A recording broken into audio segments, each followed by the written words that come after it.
Nos processos de um armazém, a separação de produtos para atender os pedidos de um cliente representa uma parcela considerável dos recursos e, consequentemente, onera o custo operacional. Hoje eu quero falar sobre 10 mandamentos para que você aloque os produtos nos endereços da sua área de picking, de modo a obter uma eficiência maior, reduzir seus erros, consequentemente, reduzir os recursos necessários e, obviamente, os seus custos. Vamos lá ver isso? Primeira coisa que você precisa providenciar é uma estrutura de endereço lógica e suficientemente simples para que você possa passar isso para os seus colaboradores e eles compreendam essa estrutura de endereço em tipo 30 segundos. Eu sugiro fortemente que você utilize a estrutura de endereço que já existe nas nossas próprias casas. Rua numerada sequencialmente com ímpares à esquerda, pares à direita, e a numeração crescendo no sentido do centro para o bairro. A segunda coisa é caminho curto. O caminho percorrido pelos seus separadores deve ser o mais curto possível e passar uma única vez em frente de cada endereço. Existem algoritmos bem complexos para definir isso, mas o que acontece na realidade é que a maioria dos WMS só faz um sequenciamento em ordem crescente ou em ordem decrescente. Nesse caso, a estratégia de localização dos produtos ao longo do caminho é que vai definir se esse caminho vai ser mais curto ou mais longo. Veja que eu estou falando ao longo do caminho, eu não estou dizendo para você colocar os produtos de maior rotatividade lá perto da expedição, ou não, é ao longo do caminho e eu vou te explicar por quê. Terceiro ponto é o sequenciamento da coleta. Os seus produtos devem estar dispostos de modo que, na montagem do pallet, os primeiros produtos coletados sejam os líquidos, os mais pesados, os mais volumosos, depois os produtos médios e lá, por último, no topo desse pallet que está sendo montado, estejam os produtos pequenos, os produtos mais leves. E os produtos eles devem ser coletados exatamente na sequência como eles aparecem no documento de separação ou no leitor, no caso de você usar a separação sem papel. Quarto ponto é a unidade física que o teu separador vai separar. Você deve mostrar para ele exatamente a unidade de medida que ele vai utilizar para a separação. Se é caixa, se é unidade, é unidade. Não deixe esse camarada fazer conta. Por exemplo, se o separador está separando uma caixa que dentro dela tem 24 unidades de produto, você deve mostrar para ele uma caixa e não 24 unidades. Quinta coisa. Se a sua estratégia, se a sua política com seus clientes permite que eles façam compras tanto de caixas completas quanto de frações de caixa, evite deixar isso no mesmo endereço. Tenha um endereço para caixa fechada e um endereço para fração. E, de preferência, que estejam separados. Sexto ponto, afaste produtos semelhantes. Se você tem no seu portfólio 2 produtos que tenham embalagens muito parecidas em cor, em forma e mesmo em grafismos, separe esses 2 produtos, coloque um vizinho estranho entre eles. Não deixe com que eles fiquem dividindo endereços um ao lado do outro. Isso vai criar um ponto adicional de atenção para o teu separador e contribui também para evitar erros na hora de pegar o produto. O sétimo ponto é a checagem dupla. O que você deve fazer? Mostrar no seu documento ou no seu leitor de código de barras, primeiramente, o endereço onde o separador tem que buscar o produto.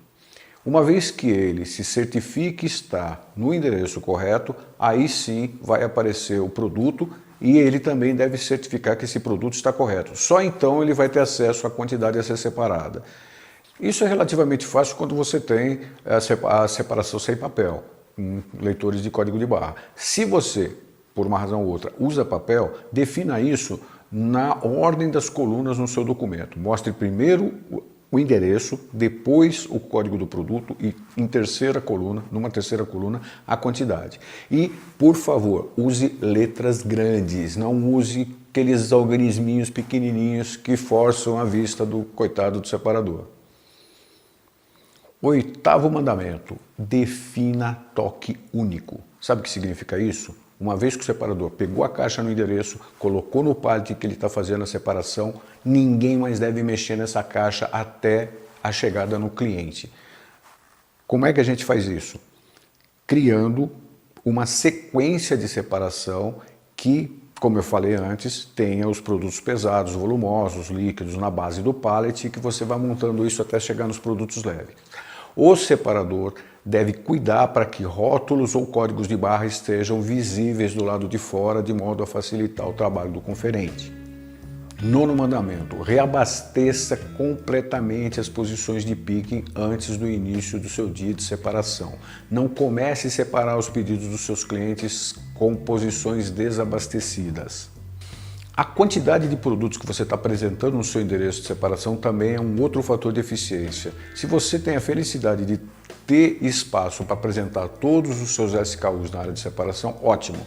Melhor ainda se você conseguir apresentar os produtos que têm maior rotatividade em uma quantidade maior. E 2, 3 pallets, sei lá. E os produtos de menor rotatividade você vai deixando um pallet, meio pallet e assim por diante. O que você tem que fazer é tentar obter o melhor compromisso entre a quantidade possível de deixar apresentada, deixar disponível no seu endereço de separação e a quantidade de eventos de ressuprimento que você vai ter durante o dia.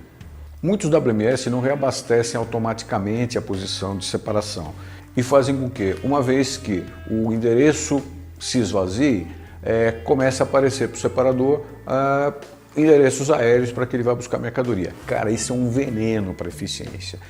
Estabeleça uma posição fixa e estabeleça um protocolo de reabastecimento dessa posição. Evite ao máximo que o separador dependa de um operador de empilhadeira ou tenha que esperar de braço cruzado até que a posição seja reabastecida. E como 10º mandamento, segregue também produtos incompatíveis. O ideal é que você faça 2 sequências de separação. Uma para os produtos tipo alimentos, tipo cuidados pessoais e tal, e um outro para produtos de limpeza, para produtos que sejam contaminantes, que passem cheiro, coisas do gênero. Não deixe esses produtos numa mesma sequência, porque fatalmente você vai dividir o pallet com 2 produtos incompatíveis durante todo o processo de separação, conferência e transporte até o teu cliente. E finalizando, como tudo em logística é sistêmico, o picking também. Traz o pessoal de vendas para conhecer os processos do seu armazém.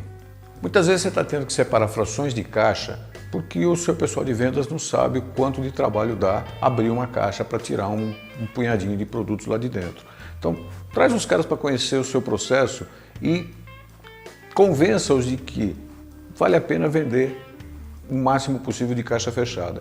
Eu mesmo já vi casos de, por exemplo, produtos com 24 unidades por caixa e o pedido do cliente aparece 52, 50 ao invés de 48. Cara, essas 2 ou 3 unidades não vão fazer diferença nenhuma no pedido semanal dele. Do mesmo modo, pallets completos, às vezes o pedido aparece com um pallet de 50 unidades, aparece um pedido com 48 caixas. Cara, traz o pessoal de venda, mostra isso para eles.